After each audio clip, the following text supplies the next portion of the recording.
Welcome to Best Buds Gardening. I'm Julie. Today, let's talk about how to care for Venus flytraps. If you're like me, when you wander through the garden section at the store, certain weird plants attract your attention. And the Venus flytrap is one of those plants we can't just walk by. But usually, we don't know how to take care of them. About 20 years ago, I killed my very first Venus flytrap because I had no idea what it needed, and I didn't know anything about it. Did you know they can bloom? Did you know they cannot grow in soil? Did you know tap water is poisonous to them? Well, you do now. Let's start off with a fun fact. There is only one place in the entire world where Venus flytraps grow wild. Is it A, the Amazon, B, North Carolina, or C, Thailand? The answer is B, North Carolina. Venus flytraps only grow wild within a 75-mile radius of Wilmington, North Carolina.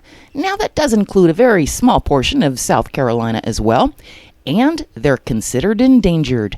It's a Class H felony to take a Venus flytrap from its natural wild habitat. Now, as far as felonies go, Class H is pretty far down the line, but it can carry a 6-year prison sentence. I don't want that. Neither do you. So we buy our cultivated flytraps from the store. We're going to transplant our Venus flytrap into a larger container of long fiber sphagnum peat moss. Soil provides the wrong kind of nutrition. After we get him tucked into his new home, we'll give him a good drink with distilled water or reverse osmosis water. Rain is fine too, but never let him dry out. If you have to, set him in another container and let him bottom water. Venus flytraps like to enjoy all-day sun, and unless you have a weird amount of bugs inside your house, they don't make good houseplants. That being said, one day I had a couple of flies buzzing around the house, and I said, "Don't make me bring the flytrap in." Flies didn't listen. So this guy is back outside after catching a little lunch. You can sort of see the fly shadow through the red part there.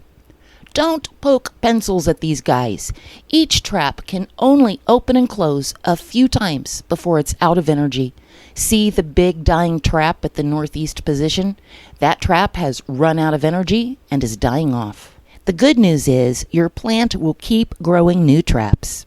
Flytraps will eat any insect that happens to wander inside a trap. The trigger hairs inside the trap must be struck twice within a few seconds for the trap to snap closed. It'll remain closed for a few days until the trap digests its food. Then it'll reopen.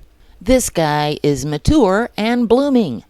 We'll want to cut that flower stalk right off because it uses too much energy. Okay, so now you have the basics down. Here's the hard part.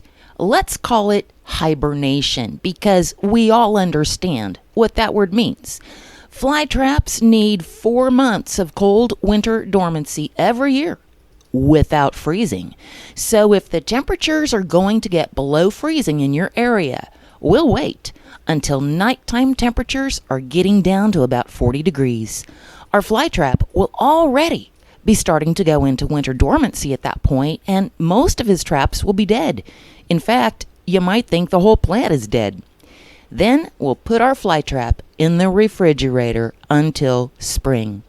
If you leave this important step out, your flytrap will surely die during its 2nd or 3rd year of life.